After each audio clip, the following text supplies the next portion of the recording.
야구야구 김영준입니다. 데이빗 웰스는 2004년 샌디에고에 입단했다가 놀라운 일을 경험합니다. 그의 호프먼은 41세이브 4블론을 기록했는데 블론 4개가 모두 웰스의 승리를 날린 거였습니다. 41세 시즌이었던 그해 웰스는 195.2이닝을 던졌고 12승 8패 3.73을 기록합니다. 벌랜더는 올해 더 괴로운 경험을 합니다. 300승에 38승을 남기고 42세 시즌을 새로운 팀인 자이언츠에서 시작한 벌랜더는 무려 7승이 불펜에 의해 날아갑니다. 특히 워커는 혼자 4승을 날립니다. 벌랜더는 블론으로 날아간 7승 외에도 6이닝 이상을 2실점 이하로 맞고도 노 디시전 또는 패전인 경기가 10경기에 달했습니다. 그 10경기에서 7승을 챙겼다면 벌랜더의 성적은 4승 11패가 아니라 11승 7패였을 것이고 266승이 아니라 273승으로 42세 시즌을 마쳤을 겁니다. 벌랜더는 150이닝 이상을 던진 70명 중 득점 지원이 63위로 65위 야마모토, 67위 스킨스 못지않게 타선 지원도 없었습니다. 또한 유독 벌랜더 경기에서 사고를 많이 친 라모스를 포함해 수비 지원도 시원치 않았습니다. 비록 300승 도전에 브레이크가 걸린 시즌이었지만 긍정적인 부분도 많았습니다. 벌랜더는 흉근 부상으로 한 달을 결장했는데도 152이닝을 소화해 90이닝에 그친 지난해보다 건강한 시즌을 보냈습니다. ERA는 5.48에서 3.85로, FIP는 4.78에서 3.85로 떨어뜨렸습니다. 볼넷이 살짝 늘어났지만 삼진이 늘었고 피홈런이 1.5개에서 0.9개로 크게 줄었습니다. 오라클파크 덕분이라고 하기에는 홈경기가 1.18개, 원정이 0.59개였습니다. 후반기 첫 경기였던 토론토 원정에서 2.2이닝 9피안타 4실점에 그침으로써 16경기에서 8패 4.99를 기록할 때까지만 해도 벌랜더는 은퇴를 해야 할 것 같았습니다. 벌랜더는 통산 3번의 노히트 중 2번을 토론토에서 했을 정도로 로저 센터에서 강했습니다.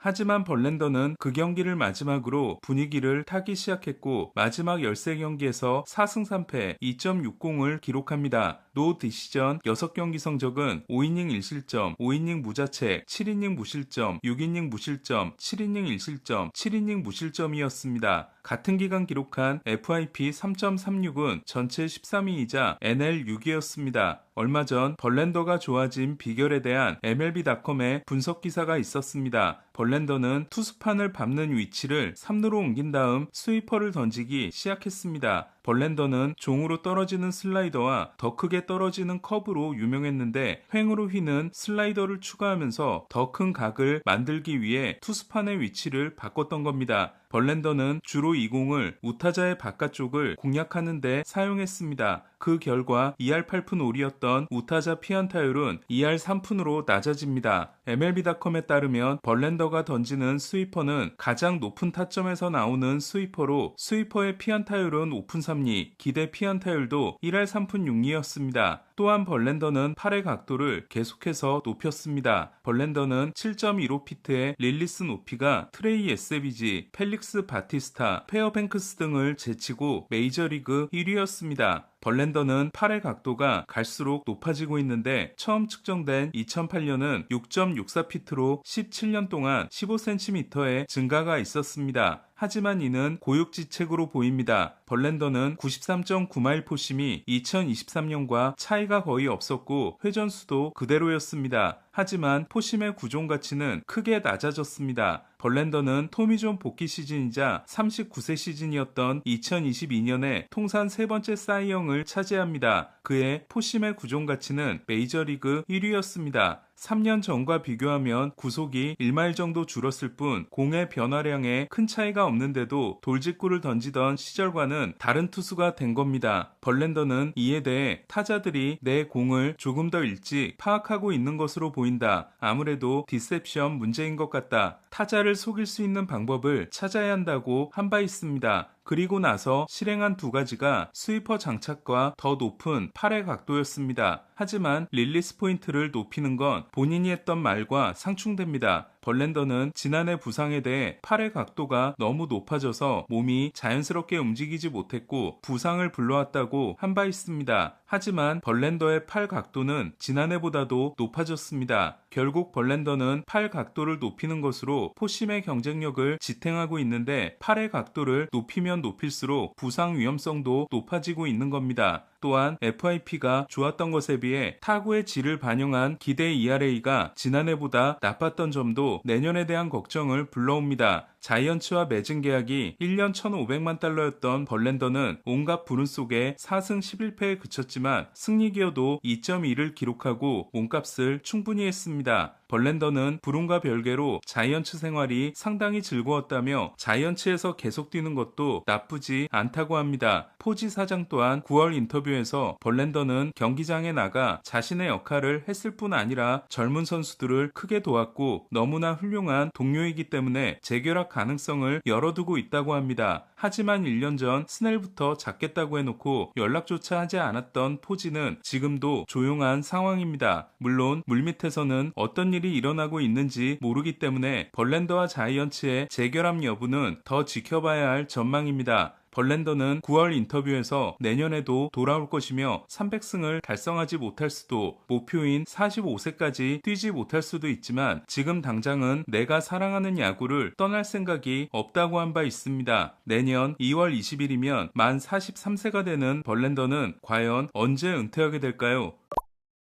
볼티모어는 잭 애플린과 1년 1,000만 달러 계약에 합의했습니다. 2027년에는 상호 옵션이 있고 등판 횟수에 따라 옵션 금액이 올라갑니다. 템파베이의 FA 역대 최대 규모에 해당되는 3년 4천만 달러 계약을 2023년에 맺었던 애플린은 첫해 177.2이닝, 16승 8패, 3.50에 좋은 활약을 합니다. 2년 차에는 살짝 고전했지만 볼티모어로 트레이드된 후 9경기 5승 2패, 2.60에 좋은 활약을 합니다. 애플린은 8월에 어깨 부상으로 보름을 쉬었는데 이는 올 시즌의 전조였습니다. 애플린은 3년 계약의 마지막 해였던 올해 광배근과 등 부상으로 3번이나 IL에 올랐고 14경기 6승 5패, 5.93에 그칩니다. 이에 볼티모어와 1년 계약을 맺는 것으로 FA 제수를 선택했습니다. 애플린은 통산 1.85개의 볼넷이 1000이닝 이상을 던진 현역 투수 중 마이콜라스 다음으로 낮으며 올해도 1.64개를 기록했습니다. 구속에도 문제가 없었기 때문에 볼티모어는 건강한 시즌을 보내면 좋은 활약을 할 수 있을 것으로 믿었습니다. 이로써 볼티모어 선발진은 1선발 트레버 로저스, 2선발 카일 브래디시, 3선발 쉐인 바즈, 4선발 딘 크레이머, 5선발 잭 애플린의 타일러 웰스, 케이브 포비치가 예비자원이 됐습니다. 카일 스타우스와 바꾼 로저스는 부상으로 시즌을 늦게 시작했지만 18경기에서 9승 3패 1.82를 기록하며 사이영급 피칭을 했고 지난해 2월에 토미존을 받았던 브래디시는 2023년 이후 44경기 ERA가 2.78이며 8월 26일 복귀 후 6경기 내용도 상당히 좋았습니다. 크리스 아처의 유산이었던 바즈가 템파베이에서 오터트림 포텐을 터트린다면 크레이머와 애플린은 인닝 이터가 가능하기 때문에 꽤 탄탄한 선발 구성이 됩니다. 하지만 볼티모어는 선발 투수의 추가 영입 가능성도 남아있다고 합니다. 오늘 소식은 여기까지입니다. 야구야구 김영준이었습니다.